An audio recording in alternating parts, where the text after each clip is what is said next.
In today's nonprofit world, building a meaningful connection with supporters requires more than just good intentions. It takes a brand that tells a compelling story. A nonprofit's brand isn't just a logo, but a representation of its mission, vision, and the change it's working to achieve. But how can organizations ensure their brand cuts through the noise and remains true to their cause?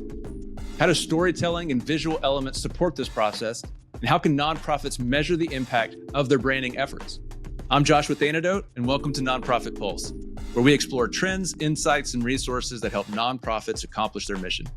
On this episode, we're joined by Howard Levy on the topic of effective brand strategies for nonprofits.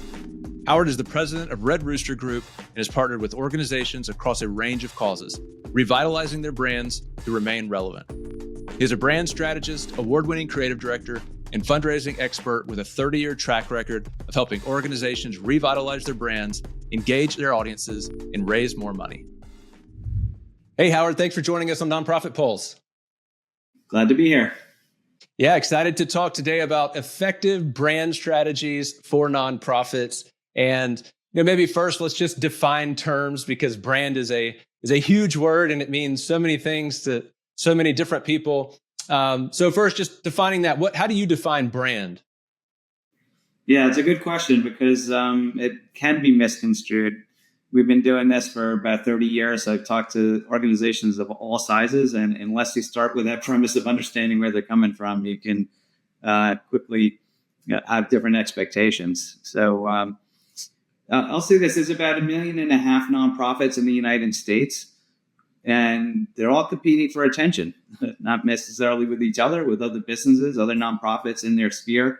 Organizations have similar missions, or at least they have are competing for the attention of donors specifically. So it's important for organizations to stand out. So I think when organizations talk about their brand, in some way they're talking about, who we are as an organization and, how we stand out, in the world. But I like to think of a brand really as like your reputation. I mean, if you think about, who you are as an organization, you have a mission. Some missions are oriented on solving a problem and some are providing a direct service. But what you say you do and then how effective you are in actually doing it equals the perception that people have about your organization. And that's really your brand. But, the important thing to note is you control certain things. You control your mission. And so a core part of brand strategy is having a real clear, crisp, and compelling mission that people can understand easily, makes sense, and that is inspirational, that people can galvanize around. And that's really, in some cases, that's a problem that we're solving. Is the mission is not to be clear. Organizations kind of have evolved over time. They have many more programs. They're expanding. They don't really know what to do, and they have a committee, and they write this brand statement, and it just sounds like we do this, this, and this. And if you ask someone later, what you do, it's not really clear. So having a real compelling mission that you can actually solve, or that you can act against, so that you can show some impact that leads to the reputation that you can have. Hey, we're effective at doing so, saving the forest or the whales, or educating these kids, or whatever it is that you're intending to do. So it's having a clear mission. It's painting a vision of what the world looks like with your mission accomplished, so people could grasp that and really understand that. And then it's communicating that effectively. And I think that's often where nonprofits kind of fail in terms of the brand part. It's we got logos, we got colors, but how are you communicating what you do so that people can understand it and can rally around it, either participate, in the programs, or support you financially, or partner with you, or volunteer with you, or, whatever it is. So it's having that clear statement, it's communicating that effectively, and then of course is living up to that with actually accomplishing your mission or making steps toward that and showing the impact. So, how are you documenting what you're doing? It could be, hard stats and numbers, and many organizations have that, and funders are looking for that.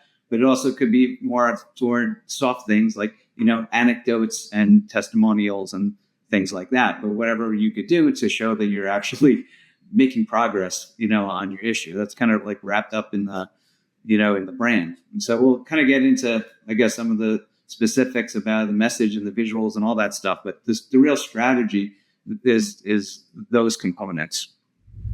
Hey, if you're enjoying this episode, will you take a moment to leave us a rating and review? Your feedback helps us reach more nonprofit leaders just like you. Thanks for listening. And now back to the episode. Yeah, I want to talk more about that and lean into that, because when I think of a strong brand, one organization that jumps out in my mind is Red Cross.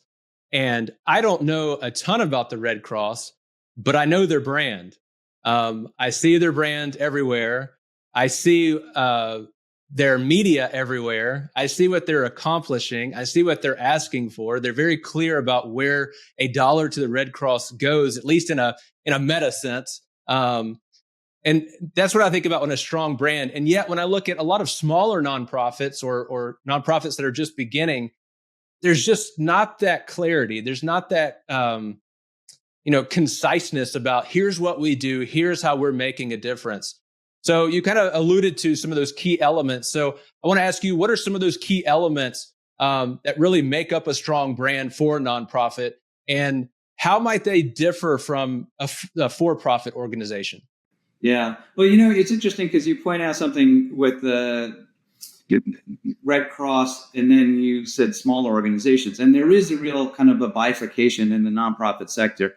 Most of those $1.5 million nonprofits in the United States are smaller, are under $1 million in annual revenue. So they do have the real need to stand out, and they don't have the resources of the Red Cross. And many haven't been around for 100 years.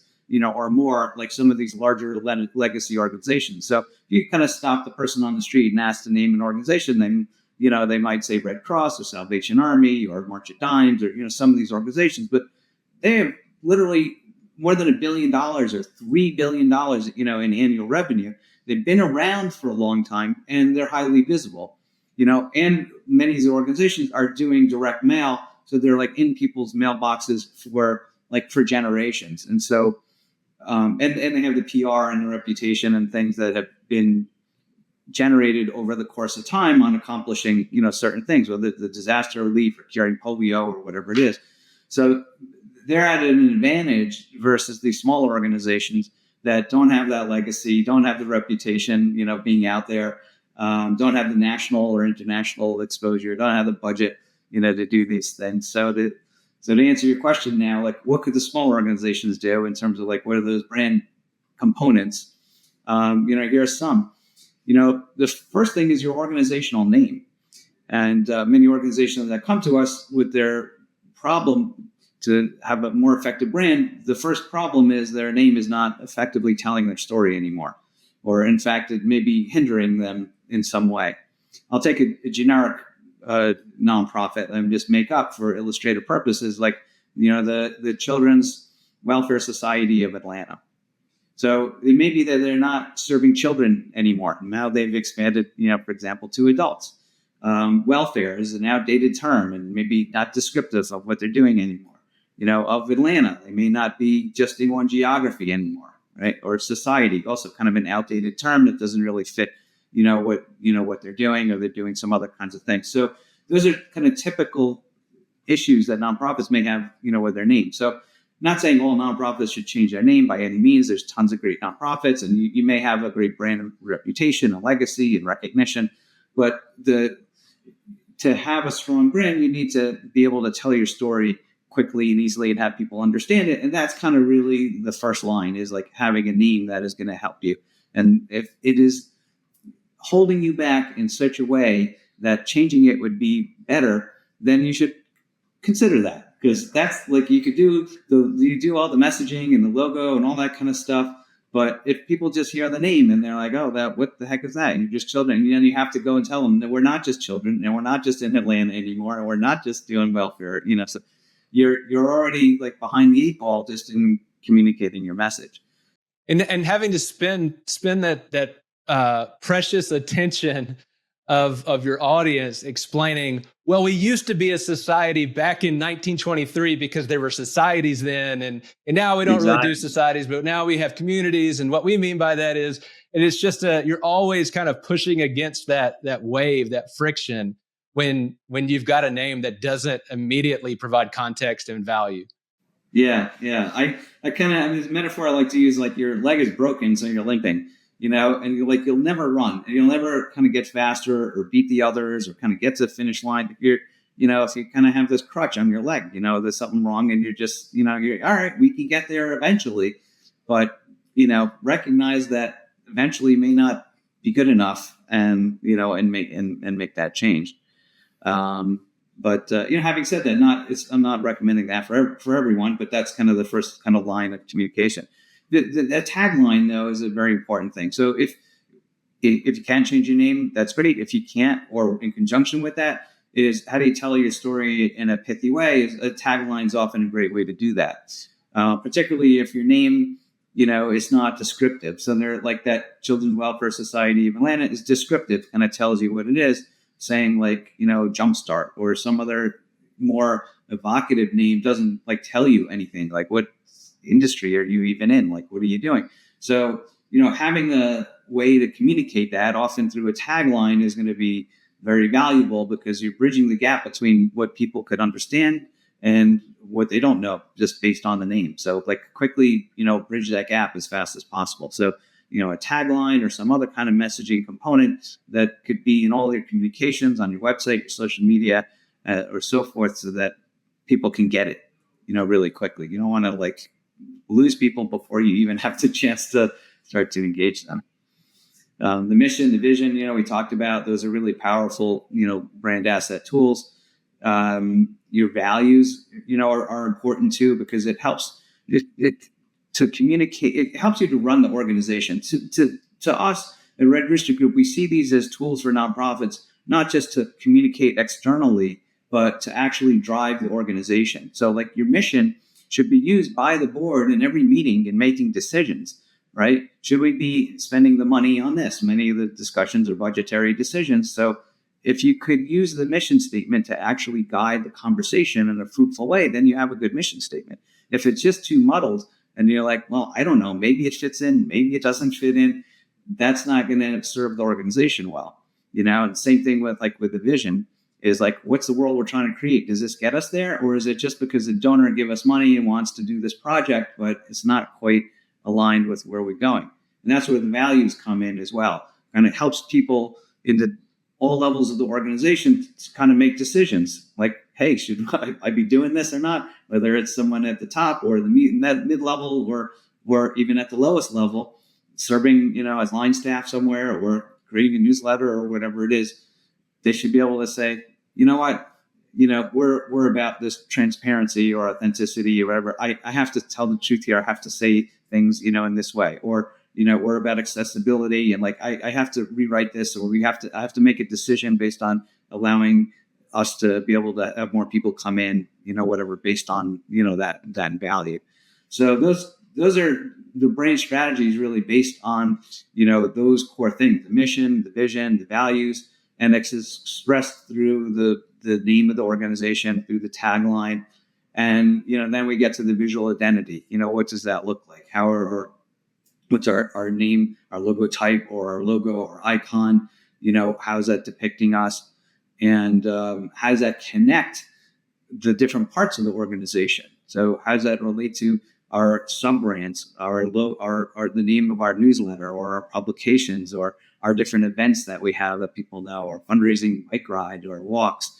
How does it connect with different chapters, that we may have, or other kind of programs, so that if people see those things, we're getting the advantage of all the impact of them knowing that that's our program, as opposed to like, well, we do that and we do that. Now they saw that newsletter or that event, but they didn't know that it was yours, or they saw that other chapter, and you're not getting the benefit of saying, wow, we got 50 chapters around the country. They all have different logos, and they don't look connected. People make this say, oh, that's that organization that's national that's doing those things. I just thought it was his local one. So those are kind of the brand components that's useful to have cohesion and unison and pull those things all together, so they're under one roof. Yeah, and intentionality. And I love how you brought up transparency as an example of one of the values, because people may be wondering, okay, but how do my values enter into decision-making, especially around brand or around communications? which I think brand and communications are tied at the hip. But transparency related to brand and communications could be your annual report, right? How much do you share? What stories do you tell?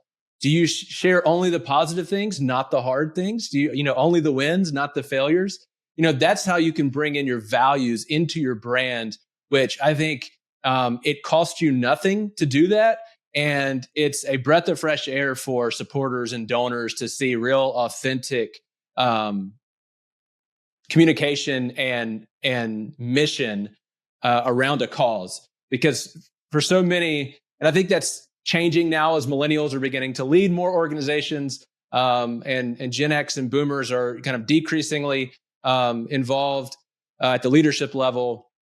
But there's a real desire out there to say, I want my dollar to go to something authentic, something that's not hidden and unnecessarily spooky at times.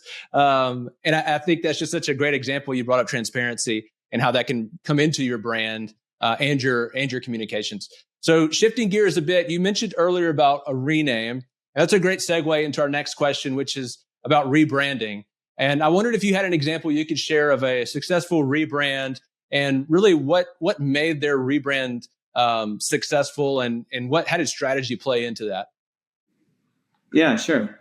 I'll point to two organizations that we rebranded, and they had different challenges. One of them was a 183-year-old organization in New York City that was started as an orphanage. And so kind of an outdated model to begin with. They had morphed into a multifaceted social service agency with more than 40 different programs serving from early childhood, young kids to all ages, to adults with developmental disabilities, to teens who had traumatic issues. They had a residential treatment facility where they would live there and get the therapy. So all kinds of different, programs. So like many organizations doing that kind of work, they're largely government funded and trying to build up their independent donor base of individuals, as well as maybe some foundations and corporate supporters and things like that. But many organizations are trying to really expand that. So that's in contrast to like those, the Red Cross or some of those larger organizations that have, a large public face and, people know them and a good portion of, of money from some of these larger groups come in through, donations. Many organizations don't have that. These smaller groups are struggling with that. So part of the challenge was to address the name. It was called Leak and Watts. It was two people. It was founded by that 180 plus years ago. And so the name didn't tell anything about what they do. And in fact, it was hindering them, just like that, example of they're living along now because they have to explain what they do. So already they're behind the eight ball in any communications. And so there was an opportunity then to kind of have something that's inspirational and galvanizing for donors.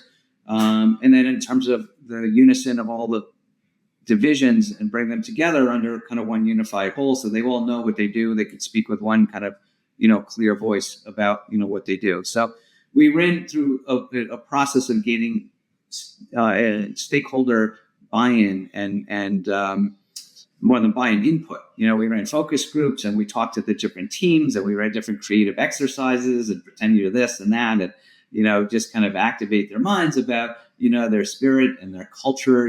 That's a good word to capture what we were talking about before in terms of, those values, but to kind of manifest in, what people do with values is your culture, right? The decision. One organization is going to choose to be the transparent and the other is going to kind of hide it and do something else. Like that's the culture. So how do you create this, identify what the culture is and then bring that together. So all of that led to a new name called Rising Ground.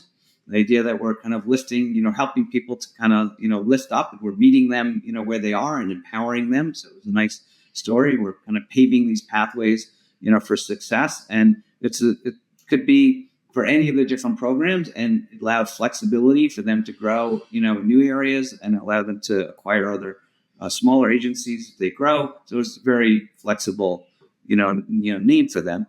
And we had a nice rollout where we had events at the different locations they had. And we kind of galvanized the teams there, as part of that, and all the other communications out to the different constituents, to all the different parties that they were trying to reach, and with videos and things like that, and it was very successful, and they've been able to embrace that and go ahead and to grow and be successful with their fundraising and with acquiring other agencies and things like that. So that was one example. And another one was a disability organization. They were about disability inclusion. It was a coalition of Fortune 500 businesses and other smaller businesses that was looking to promote disability inclusion. How do we hire more people with diverse talents and needs throughout our organization? How do we get our supply chain to be more diverse with people who hire companies that have disability-owned businesses and things like that? The problem was and they would share best practices among these corporations so they could all learn and grow. The organization promoted that. They had an index so they can rate you and then show you how to improve in different areas. They certified disability-owned businesses so that they can then provide that entree for those corporations. So doing all this good stuff, but their name didn't say what they did at all. It was the United States Business Leadership Network. They abbreviated it USBLN. So again, they're kind of handicapped by that, particularly in the corporate world where the decision makers they were looking to reach needed to sell to their higher ups to say, this is, we want to be part of this disability inclusion coalition, but like the name didn't say that. So if they, we had a lot of discussion on, using the name. What words to use and to use the word disability or not. There was also kind of a movement to say it's all about ability. And so even within the sector, there's often tons of nuances. And that I think is something interesting to note about the whole naming and branding process is that there's so much nuance and detail once you start to get down that nonprofits who have not gone through this before, and most haven't because that's not their job, kind of think, oh, well, we'll just, we'll choose a name and we'll go ahead. But once you start trying to pin something on just a few words, you realize how fraught it is. So like the meaning inherent in those words has, this word says a little bit of this one says that. What about this sector? What about this audience? All the different kind of nuances. So their key messages were disability inclusion, were insight that they provide to these organizations, was the innovation that it leads to as a result of having a more diverse workforce that could lead to different innovations that they could give them a leadership ability advantage. And they were also looking to grow internationally as the corporations, these Fortune 500 companies were looking to expand. So all these words had in them international inclusion, innovation, insight. And so the name we came up with is Disability In. And there's a rallying cry, are you in?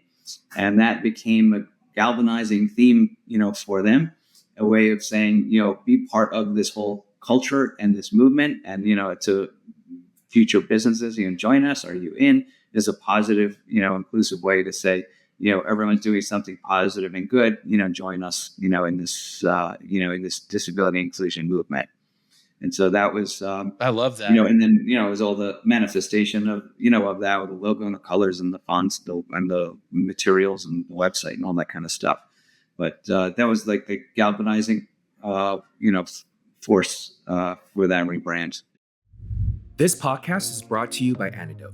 With more than 13 years of serving nonprofits, churches, ministries, campaigns, and schools, Anedot has processed billions of dollars in donations. That experience has guided us in building tools that save your organization time and money. Join more than 30,000 organizations and increase giving today.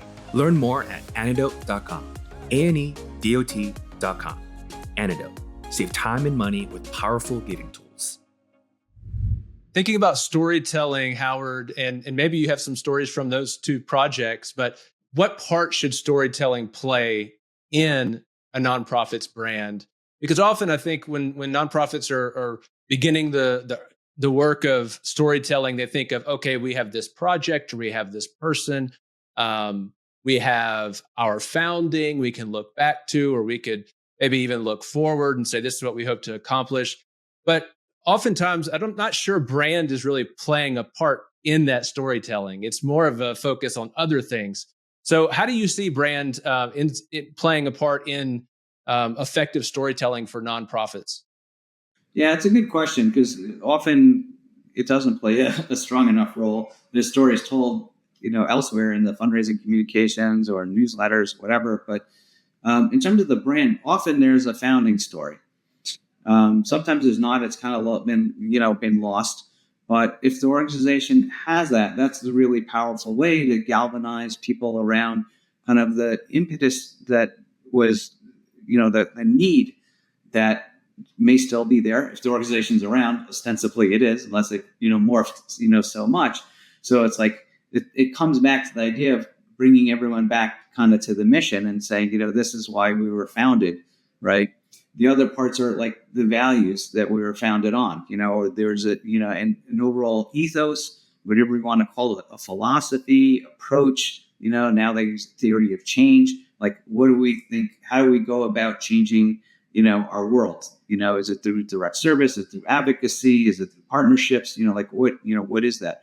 So often like the founding story kind of gives light to like what that ethos is that drives everyone. And, that could be, a powerful part of the, the brand. We like to think of like these ideas, archetypes, these primordial roles, that people play, and could also be used for organizations and businesses, kind of use this too. Are you a friend, someone who is going to make life easier, for someone? Are you kind of like the warrior fighting, against some evil force, out there, or companies against corporations who are, doing something bad? Are you the healer who's, healing trauma, for people who experience that? Are you an advocate, in some way? So often organizations do many of these things, but the founding story and ethos, could sometimes be, or, the idea of using an archetype to kind of encapsulate what the organization is a great way of creating the brands, because then you could use language and your visuals and your tone and your message all amplifying that one idea so that people could, understand that. And you can kind of see some brands are like really clear, like, well, we're the fighters. We're going to fight against that, that corrupt, government or corporations or polluters or, like whatever it is, And some you can clearly see kind of like, well, we're the healer. We're bringing people together. We're doing that, even though they may do advocacy. Something that there's like kind of be a focal point, for what the brand story is. And so that's could bring back that idea of like the brand story. There's like a narrative that's kind of told, but if you could identify your archetype, even if you don't have a founding story, then you could start to kind of tell stories about that. How, what are this? If you're the fighter against injustice, then all the stories kind of have mapped, to that. If you're the healer, then the stories all mapped to how it's helped, to heal. So it's a way of bringing that together in order to make the stories useful in serving your interests and your brand.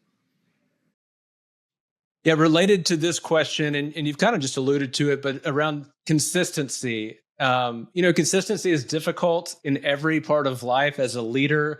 It's so hard to be a consistent leader as a parent. It's so hard to be a consistent parent, whether that's disciplining or encouraging or all the things of parenthood. And even so in nonprofit life, like having a consistent brand message is so difficult. And I think one of the reasons why is that organizations, people who are working in communications or marketing, they're kind of drowning in brand. They're kind of drowning in the same messages over and over. And it gets tiresome. It gets kind of wearisome of, I'm saying this thing again, really?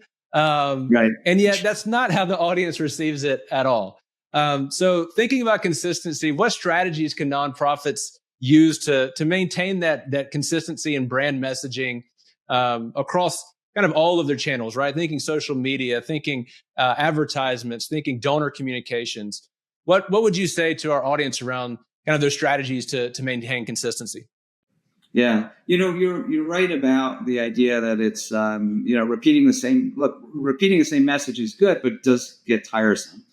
But nonprofits should know that no matter how many times you're repeating it, the audience is not hearing it that many times. I mean, they're not reading all of your newsletters. Sorry to say, they're not even opening them. Look at your open rates, right? No one's 100%, not even close to that, right? People are looking at 1 out of 3. You're doing okay, so you can kind of repeat things. But here's the point, to make really with the idea of consistency. So short of having the manual and brand guidelines and specifying all those things, use this and this, and here's prescribed way, which many people, especially smaller organizations, they're not really following those things anyway. They want the creative latitude. They have more things to express. So here's 2 ways of creating some consistency with your brand. One is just have the core idea. We talked about that idea of the archetype, right? There's maybe some other kind of core message. If you could understand like what it is you want to be communicating overall, you don't have to prescribe all the specific language. You could just look back at whatever communication that you're creating and say, is this doing it? Is this communicating that? Are people going to get the idea that we're the healer or we're the warrior, or we're making an impact in a particular way, or we're using our particular unique approach, or whatever it is? Then all of those things, you have flexibility to tell different stories and to go about it in different ways, as long as the core idea is getting through. I think often it's lost, more on what does the thing look like and all that. But the message then give different messages, even though the thing might look the same. That's not going to be meaningful to someone. So the 2 things are have that consistent point of view. That message that you could always be the core idea for the message that people could use different words and stories and evidence to express. So that's from the message perspective. From the visual perspective, just have some core elements.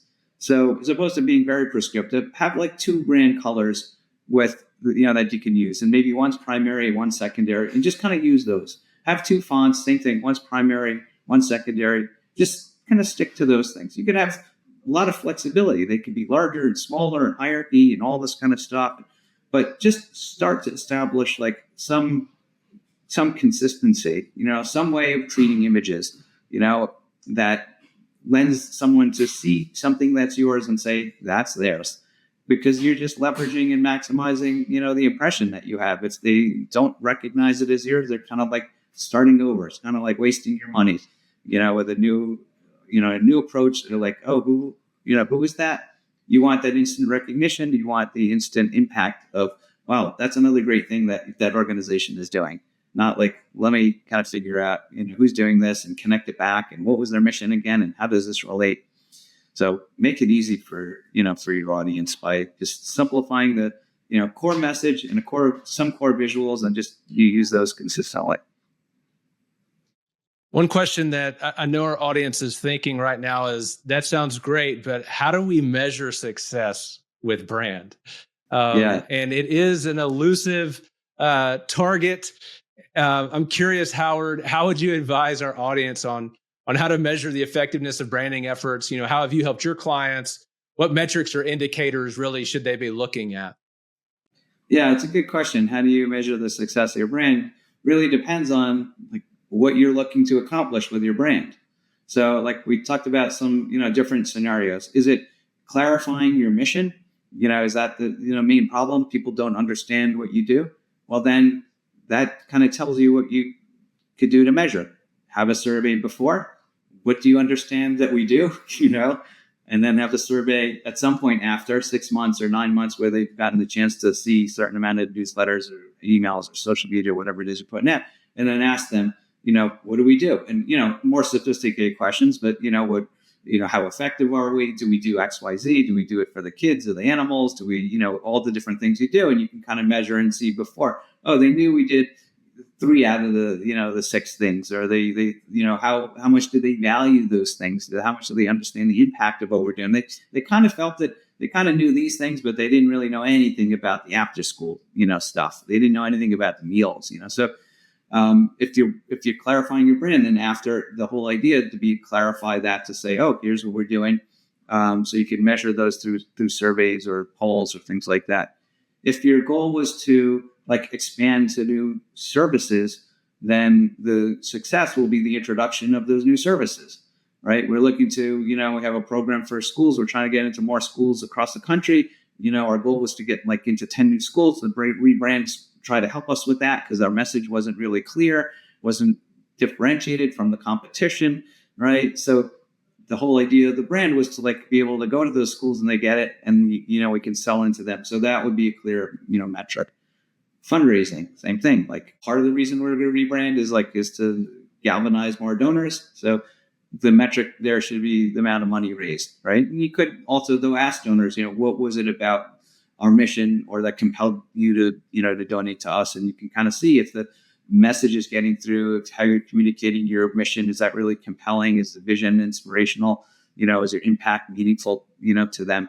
Are you connecting on the values, in the organization that's connecting with their values, and your philosophy and ethos and approach is kind of reflecting how they think change should happen, in the world, aggressively through this kind of action or slow moving over the course of time, those kind of things. They're core brand things. So you can ask your, audience, those new funding partners, expanding your donor base. So, those are some of I'd like to try to like connect the brand effort to something other than just like, it could be awareness. Maybe, that's it. Do more people, a lot of groups say, oh, we want more people to know about us. Okay, great. Well, then what? So, Right. All right, more people know about you. But like, do you want them to donate, volunteer, come to your program, partner with you, like take an action? Like, so they know, like, those are the things then that you're going to measure, you could measure awareness. You could just kind of do a poll. Do you know about us? All right. 20% do, do you know about us? All right. 50% do. Great. We've increased that. That's good. But I don't know really where that gets you. You want to translate that into some type of return on investment, some type of outcome. Yeah. And the fundraising area made me think about how a lot of nonprofits right now are hitting a new era in fundraising where they are wanting to target and really attract and retain different generational fundraisers, right? So millennials, for instance, a lot of nonprofits are realizing, hey, millennials do not make up enough of our donor base. We want to go after them. And one, I think an obvious way to do that is, hey, we should have a rebrand or some type of brand refresh. And I love that of measuring, your rebrand or your brand efforts to an outcome, because that's one that would be very clear of, at 12 months after your rebrand or brand refresh, how many more millennials make up your donor base now, right? How many more Gen Z are in your CRM? And that would be so easy to find out and to really see, are we being successful? And then you can see, well, maybe it's actually not our brand, but it's our services. It's what we're offering. Or maybe we need to speak a bit differently than we thought we needed to. So yeah, I love that example that you brought up there. We found like the brand exercise in some way is an impetus for doing something else within the organization. So it's nice to like emerge from this process and say, great, we have a new name, we have a new logo, we have the new message, but often it's really like about the services, or a new way of doing things, or restructuring in some way, like just, or raising money. So there's an actual operational thing, that's happening that is leading to. It's like, okay, great. So for millennials, like, it's not just about like having the new name that's going to help us get the new that audience. It's like we have to target them. So what are we going to do? Are we going to buy a list? Are we going to go on Facebook? Are we going to have events? Like, how are we going to reach those people? So the brand process is the impetus for actually thinking about like, how do we go about doing that? Let's create the personas for that audience and figure out, who they are. Let's think about their values and how do they map with us? What do they see as impact? What do they see as impact? Not waiting 10 years, doing something now. We've got to communicate something differently, right? What are the ways that we could reach them and all those kinds of things. So it's a way of connecting to that ROI actually leads them to do something different in terms of the actual, fundraising or services or operations. And often they're thinking about that. That's kind of what they do. All right, our brand, we know we need to address the brand, but that's not going to solve all our problems. We're going to have to make a new investment in our CRM. We're going to have to hire another person here. We're going to have to kind of fragment these two departments out and do something different. We're going to have to hire some people who are going to do the outreach, or whatever it is. So the brand is really, when organizations think about the brand, really think about like what impact your organization has. And that's, just this kind of the fulcrum of how you do stuff, in the world, how your organization actually does the good work it does. Thinking about trends, Howard, what trends are you seeing right now? What trends are you seeing in nonprofit branding and maybe even just how nonprofits are viewing brand and thinking through brand as part of their overall success? Well, I think, AI is a huge factor now everywhere. Throughout organizations, like what do we do? This tool is here. It's changing the way we do things, changing the way we operate, changing the way we fundraise. Let AI write the fundraising letter. Let it write our posts or test out, our headlines for our email subject lines, whatever. So, I think it's going to, it's starting to be used for brand strategy. You could do great competitive analysis. Here's the 10 website URLs. Like, here's what we're looking for. Frame it. You have to understand how to use AI. It's a tool. It's not the end all. It's not going to give you all the answers, but it's a mechanism for doing things smarter and differently and using it effectively so that you can get something else out of it that would take like lots of time to actually do competitive analysis, understand your audience, understand the internal stuff, that you're doing, come up with, language, come up with emotional tone. By the way, tone, we didn't really talk about personality, but that's really an often overlooked area for nonprofits to differentiate themselves, is to have, you could talk about authenticity. It's like, how do you really communicate in a way that doesn't sound like generic and use the jargon and buzzwords of the sector and sound like every other organization? And some organizations do it great. And you get the piece, you're like, oh, wow, I feel energized. Someone's talking to me. And others are like, oh, organizations is sending me out all their stuff that they do. I'm like, I don't really care about all that stuff. So, having something that's like, that's genuine and passionate, or whatever the tone. And I mean, the tone, the personality can be anything, but, so using AI could help you to, do those things. So I think that's kind of like the next frontier. You could already set up brand kind of channels within Chat and Jasper and some of the things where you're putting in the brand guidelines of your organization and the tone and the language and stuff, so that when you do write a fundraising letter or an email or whatever, it's going to reflect those things. So that's, to me, like the next frontier. It's a current and ongoing, frontier is leveraging AI to manage the brands, to build and and manage. Yeah, that's a good segue into my next question, which is really about nonprofits kind of always having this limited resources. And there are a lot of free AI tools out there, but, with as with everything, you get what you pay for. And, currently, I think paying for ChatGPT, you can create custom ChatGPTs or custom GPTs. You can do a lot more with the paid version. But just kind of thinking through limited resources, what advice would you give nonprofits who are just starting to build their brand, and especially as new nonprofits are, their every dollar is precious, and that $30 a month Canva subscription or $40 a month ChatGPT, those add up quickly. So what advice would you give to those organizations who are just kind of starting off to build their brand? I'd say three things. And we've touched on some of these already, but I'd say three things to build a strong brand for a small nonprofit would be, number one is have a clear and compelling mission. Just make sure that you may know what it means, but do other people know what it means? Is it going to help you to make decisions and, and your board to make decisions? Does it feel both doable and yet like inspirational enough? You want to kind of find a nexus where it's like galvanizing. There's a problem that you're trying to solve, in some way, even if it's just in your community. Like, what is that problem that you're trying to solve?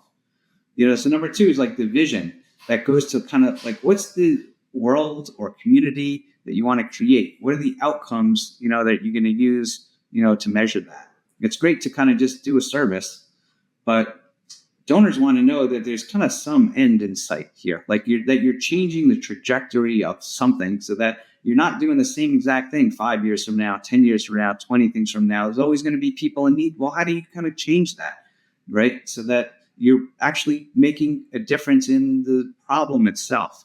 So those two things, the mission, the vision, and then which the vision and outcomes, and then how would you use donor support? Like make it really clear. Like just give us some money, but we do some like good work. What are you going to use the money for? Are you going to hire new staff? Are you going to build an infrastructure? Are you going to just partner with, someone to make inroads in a certain way? Try a new approach. Invest in AI, as one of our clients is doing, so they could be more efficient. Show the donors what you're going to do. They don't know. They don't know your operations. They don't know, where the money is going to go. Particularly larger donors. If you're sitting down in front of a major donor, they want to know the picture of what their money is actually going to do and have an impact. So those three things, I'd say. And all of those are free. And I love that. Exactly. Is that as a small or beginning nonprofit, the best things are free.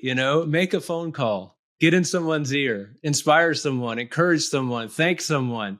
They take a few minutes of the day, but they're free. It's not a monthly subscription. It's not taking away from any other parts of your organization. And those are really multipliers for impact.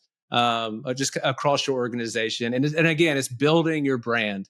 It's when people think of your organization, they remember that phone call. They remember how they were sad that morning about something going on in their lives, but you called them and told them, hey, you know what? We fed 800 kids last week in our community. And that means they didn't go to sleep hungry that night. And I just wanted to call them thank you that you were a part of that.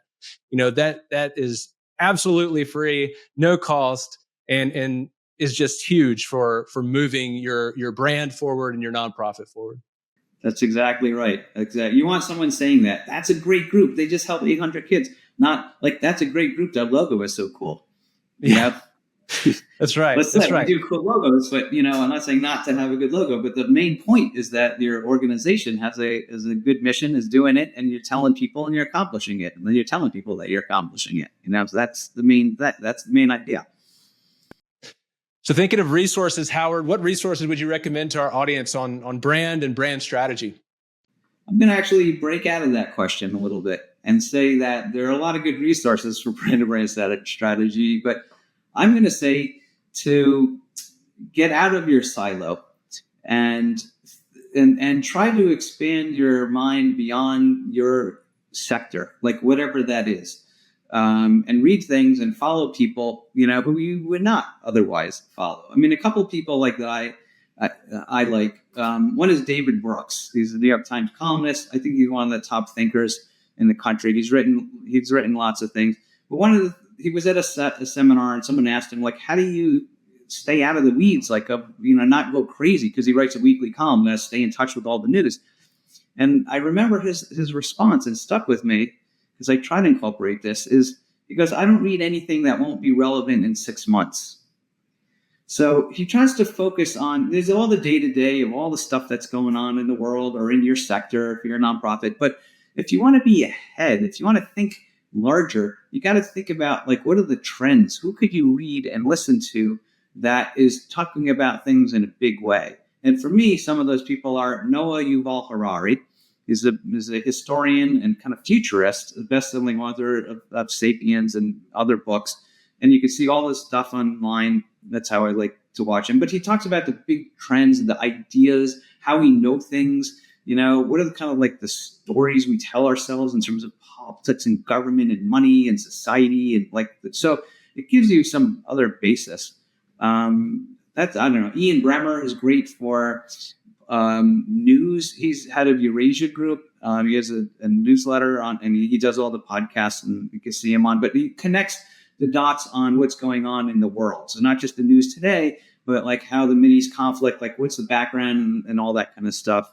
Heather Cox Richardson is a historian. She has a Substack newsletter that's written on 100,000 plus people follow. But anyway, just like try to see. They all give context. They're all not just writing about the moment, but they're trying to give like context. And I think that's really important, for anyone to think about where things are going, so that you're not going to be doing the same thing. It's good to improve like what you're doing now, but you want to know like what's going to happen with brand strategy, fundraising, or marketing, 2 years, 5 years, down the road, and be there, to meet it. That would be my advice. Yeah, and it makes me think of Seth Godin as well. I've been reading Seth's work for, I don't know, more than a decade, just love his work. And not that I agree with everything he says or buys into every angle he brings something from, but he's always kind of thinking from different perspectives and does a good job of really handling kind of basic psychology that none of us are, exempt from, right? And I know with psychology, and psychology plays a huge part of brand, of course, but a lot of times people kind of put a psychology to the side, thinking, well, that's just, that's something academic or that's something unproven. But the reality is, if you looked at the behaviors of your donors, there's commonality amongst them. And there's something to gain and understand, and then out of that understanding, perform, right? Create message that speaks to them who are in that current psychological mindset or psychological behavior, which then goes into psychographics and all of that as well. But yeah, Seth Godin just comes to mind as somebody who really encourages me to think outside the box, to kind of look at something from a different angle, and then see what you can do with that. Exactly. Yeah, he's terrific for that. Here's something we didn't really talk about, like from the difference between a nonprofit brand and a business brand. There's a similarity in that you're meeting the psychological needs of your audience. Now, the consumer brand, by buying the product or the service, you're fulfilling some ego need that they have to feel and be a certain way. You're reinforcing their ego. Apple says think different. You buy them, you think that you're different. You're a creator, you're an innovator, right? You're shattering norms. That says something, about you versus someone who buys, IBM. You're the stalwart, you're sturdy, you're not going to go wrong, that kind of thing. You're saying something, it's not about the product, it's about you. So for nonprofits, the real brand shift is seeing your organization as a vehicle for donors' altruistic impulses, right? You're a vehicle for people to do good in the world. So you're saving the kids or the trees or the whales or whatever it is. I'm simplifying billions of different kinds of missions. But you're doing that stuff. But when you use your brand as a way to show your donors that they could do good in the world through your organization by connecting their values with your values, that's really where the magic happens. And I think that often nonprofits kind of miss that opportunity. They just see it from their perspective outward. We're doing this stuff, so we're doing good, so you should support us. As opposed to, you want to do good.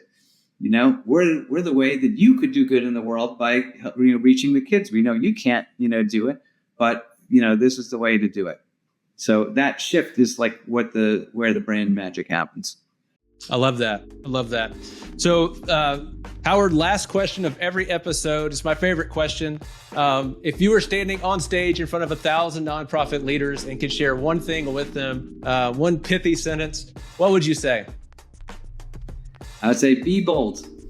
I'd say go out there. You're there to make a difference. Don't be shy about it. Don't cut back. Don't be afraid to take the risks.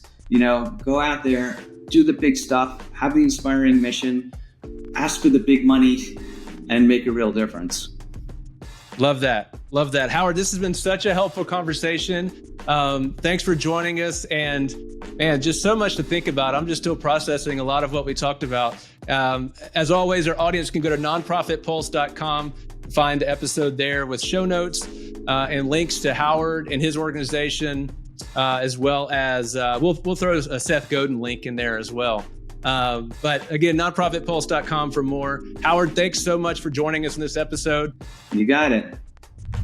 Hey, thanks for listening. If you enjoyed this conversation, please share or leave us a rating and review wherever you listen to podcasts.